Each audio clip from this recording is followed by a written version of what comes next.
Саламатсызбы? Биздин иликтөөлөрүбүздүн биринде чек ара кызматынын офицерлери Кыргызстандан аэропорт аркылуу пачка миллиондоп долларлар чыгарылып кетип жатканын, мына ошол көрүнүштү текшерүү учурунда куугунтукка кабылышканын айтып беришкен болчу.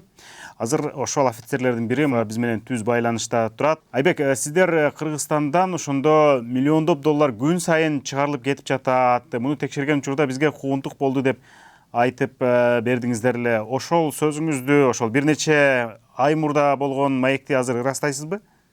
Ооба, силерге ырастап берем. Мурдакы мен айтып кеткендей эле 10-12 адам ташычы, өздөрүн курьер деп аташчы. Аэропорт Манастан VIP залынан ар дайым өтүп турушчу. Өткөндө дагы ар дайым аларды мамлекеттик бажы кызматынын кызматкерлери алар менен ар дайым жанында жүрүшчү. Андан соң дагы 2-3 адам аларды дагы карап жүрчү да. Келип VIP залга чейин кирип, аяктан VIP залдан регистрацияны биздин паспорттун контролду өткөндөн кийин, анан кийин бир топ убакыттан кийин кетишчи алар. Жана орусча айтып кеткенде слепая зона деген жерлер бар. Биз ошол жактардан карачык да. Ошол жактардан анткени аякка таможняндагы мамлекеттик бажы кызматындагы доступу жок болчу. Анткени аякка только чек арачылар эле бар. Бортко чейин барчу, ошо борттон текшерчүк биз. Борттон ачып көрүп, ошол жактан өзүбүз изилдөө жүргүздүк. Аларды сурачык, ким акчасы, азыр айтпасаң мен сени рейстен оформление кылам, түшүрөм, мен сени сдавать этем десең, алар корккондон айтып беришчи. Бул акчалар мынакей райым миллиондуку өзүңөр эле билгендей деп ошентип курьер өздөрү айтып берчи. Кандайдыр бир ырастама көрсөтүшкөнбү? Балким ал кишинин атын колдонуп жүргөндүр. Эми атын колдонуп жүргөн десек, аяктан дагы аэропорт Манастан дагы бажы кызматынын кезек башчылары ар дайым аларды сопровождение кылып жүрүшчү. VIP залга чейин алып келип, аларды карап, документацияларын толтуруп берип, жардам берип жүрчү да. Анан кийин биз дагы акыркы күндөрү уже бажы кызматынын кезек башчылары менен да кичине түшүнбөстүк болуп, алар да бизди коркутуп баштаган болчу. Билесиңби, ким акчасы, бул шефтердин акчасы, а то жаман болуп каласыңар, жумушуңардан айрылып каласыңар, буларга киришпей эле койгулачы, тийишпей эле койгулачы деп өздөрү ушинтип айтып турчу бизге ар дайым. Мына силердин маегиңер чыккандан кийин, иликтөөдөн соң чек ара кызматынын төрага орун басары ал офицерлер издөөдө. Себеби адегенде кимдир бирөө тууралуу маалыматты социалдык тармактарга жайып жиберген.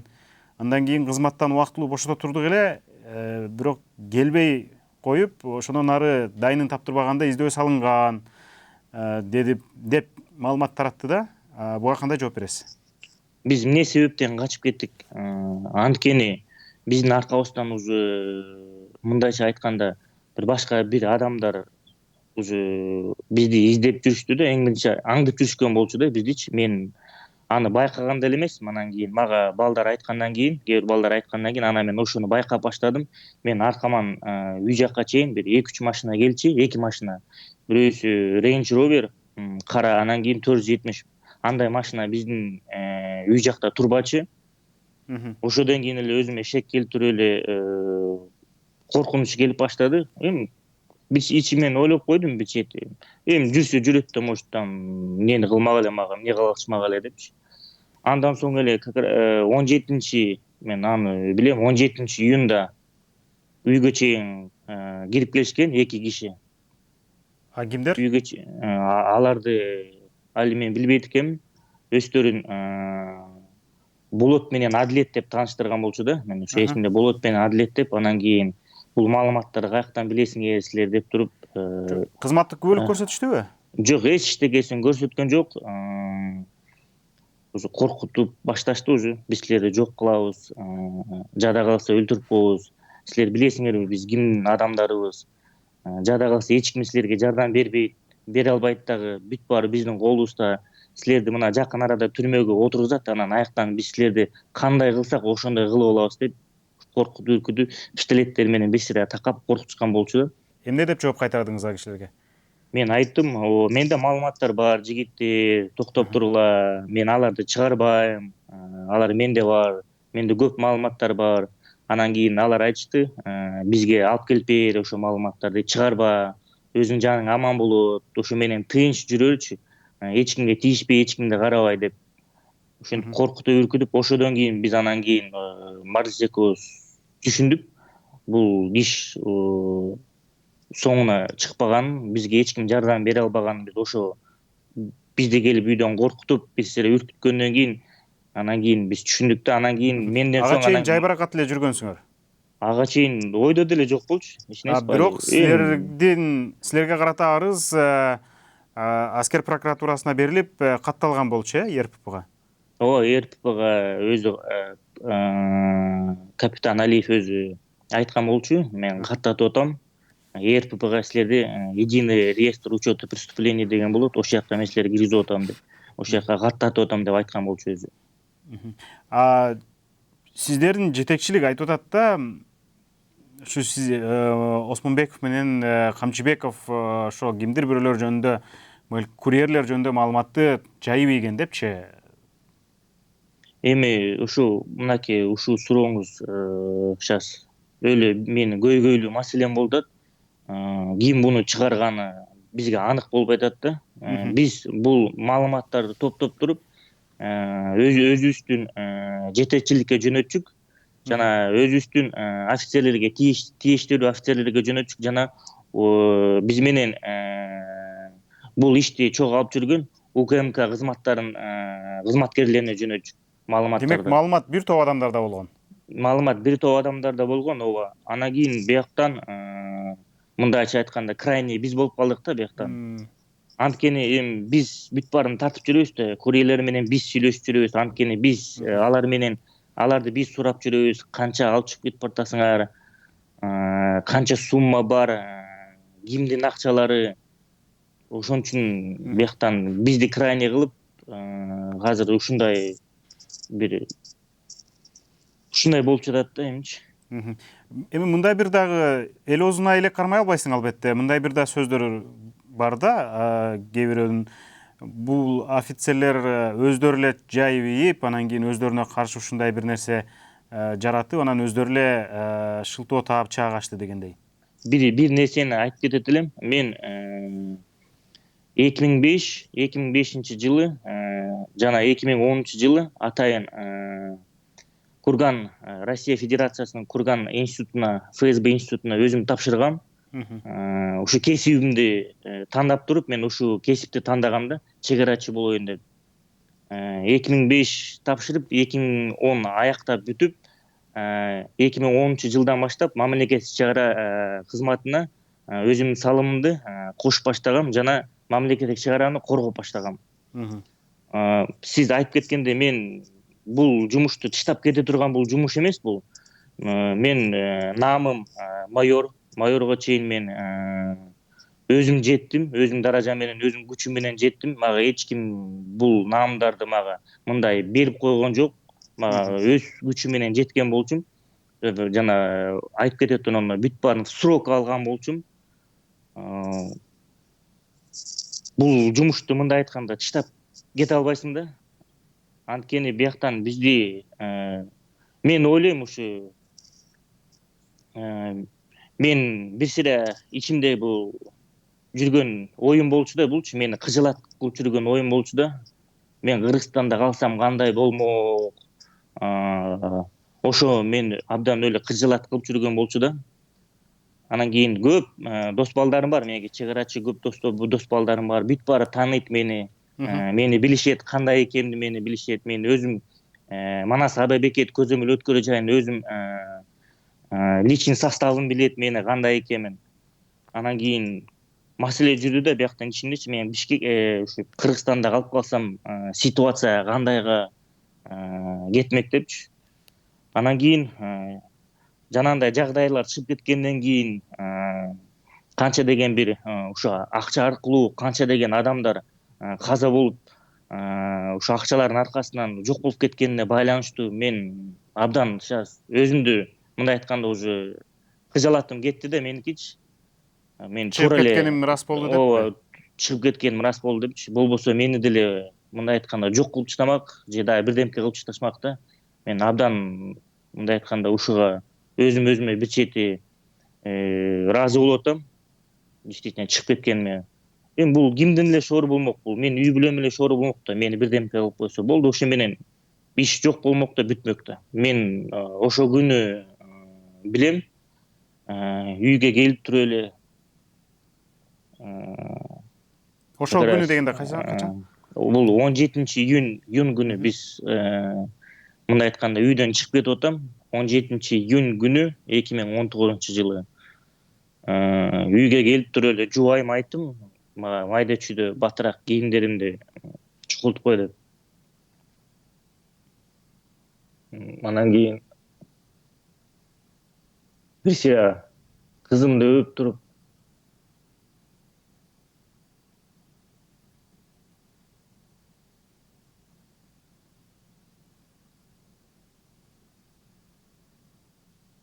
баламды өп туруп анан чыгып кеттим. Абдан өкүнүчтүү, Айбек, биз үчүн абдан өкүнүчтүү жагдай. Мына жогорку кеңеште дагы айтып жатышат, Кыргызстанды коргойт деген офицерлердин мына ушинтип качкынга айланганы абдан өкүнүчтүү деген пикирлер айтылды. Албетте сиз азыр кызыңызды, үйдөгүлөрдү сагынып турасыз. Мүмкүн болсо ошол жагдай тууралуу дагы бир улантып айтып берсеңиз. Жана как раз Марлис мага үй жакка келди. Келгенден кийин жанаганы айткандан кийин бизди камаган атат, Айбек мынакей документтерди топтоп атат. Бизди камап туруп ушу дагы Болот менен Адлет ушу келгендер ошол жактан түрмөдөн силерди жок кылабыз дегенден кийин менде действительно менде ой деле жок болчу. Мен Кыргызстанда чыгып кете турган менде вообще ой жок болчу менде. Мен анан кийин мындай айтканда жана ступордо эле болуп калдым. Эмне кыларымды билбей эле отурдум. Бирастан эмне кылабыз депчи. Анан кийин эмне кылабыз дедим. Ал деле отурат, эмне кылабыз деп, мен деле отурдум, эмне кылабыз деп, мындай айтканда качарга каяка кетебиз деп. Ойлонуп анан кийин бир ойго келип туруп экөөбүз кичине бир сыйра бүт баарын мындай айтканда взвесивать этип көрүп, эмне кылсак болот, кандай кылсак туура болот, кандай кылсак биздин иш туура болот. Ошонун баары анан кийин ойго келди. Ошондой ойго келгенден анан кийин биз Кыргызстандан чыгып кеттик. Демек, бул чечимди бир нече мүнөттө эле кабыл алыпсыңар да, ага чейин ойлонгон жоксуңар да. Ага чейин ойдогы келген эмес да бизде. Азыр сиз Кыргызстанда эмессиз демек. Кайсыл жерде экениңизди айта аласызбы? Жок, мен азыркы учурда кайсы жакта экенин айткым да келбейт, айтпайм дагы да. Сиз мисалы азыр тергөө менен кандайдыр онлайн байланыша аласызбы? Балким сиздин ойлоруңуз аларга дагы деле кызыктыр. Мен сизге айтып кете турганым жанагы интернетке ким чыгарды деп атпайлыкпы? Ошону жанагы бул маалыматтар 6-июнь күнү чыгып кетет Беспредел КЖ сайтына. Сенсация деп клан Матраимых вывозит крупную сумму денег деп. Ал 6-июньдө Беспредел КЖ сайтына чыгып кетет 2019-жылы. Андан кийин андан соң эле уже 8-июнда уже бизди аскери прокуратурасына чакырып баштайт. Аскери прокуратурасынан биздин телефонду алып коет, менин телефонду алат, жана Марлистин телефонун алып коет бияктан. Анан кийин ошол жактан бир нече жолу ошол жактан бизди допрос кылат. Экинчи жолу Манас аэропорт көзөмөл өткөрүү жайына келип туруп, ошол жактан допрос кылат. Анан выемканы алат. Аэропортто камералар бар да. Ошол жакта выемкаларды алат. Бүт баарын выемкаларды алып, аяктан дагы допрос кылат, суроолорго жооп берип кетет. Анан үчүнчүсүндө Марлис экөөбүздү бир чакырат. Анан кийин ошондо айтат бизде, ошондо силер адвокатыңар менен келгиле, уже болду. Уже бүтө турган а то уже созулуп кетти бул иш. Батыраак аягына чыгарбасам болбойт деп.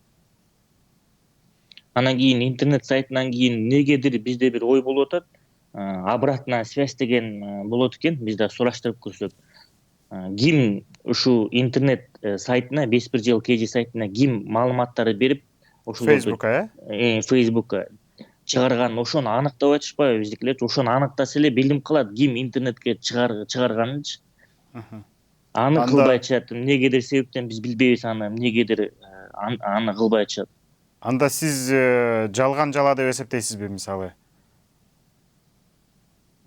Сиздерди маалыматтарды таратып иди деген күнөөнүчү. Эми бияктан биз тиешелүү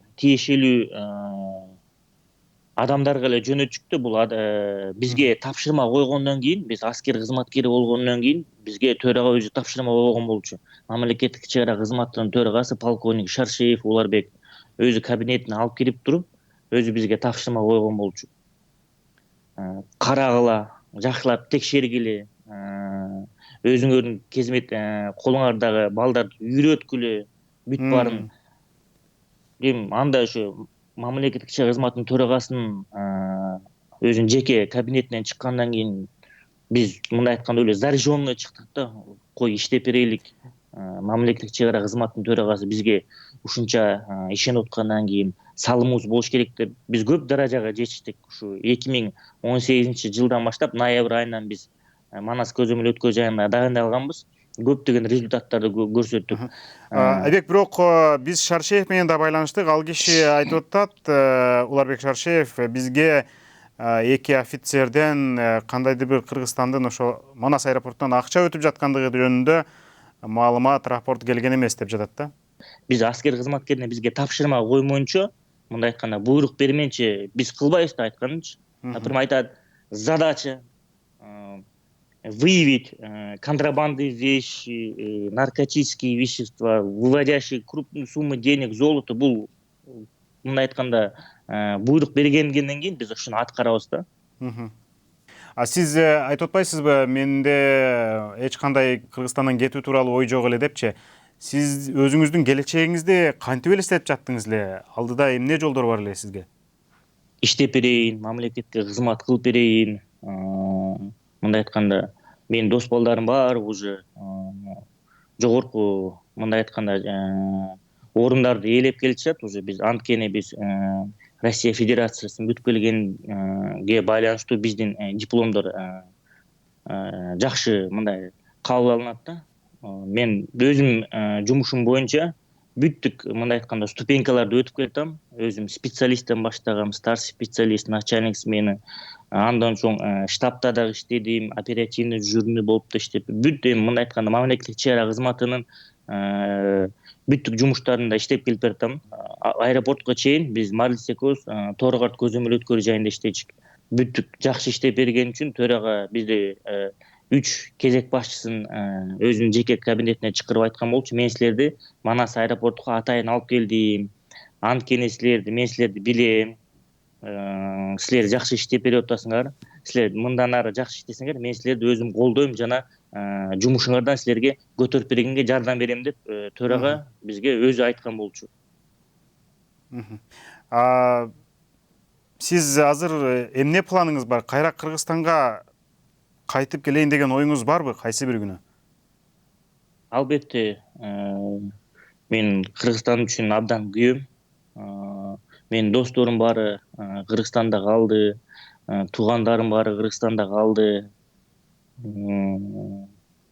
Мен бүттүк нерсем Кыргызстанда калды да меникичи, мындай айтканда. Анан кийин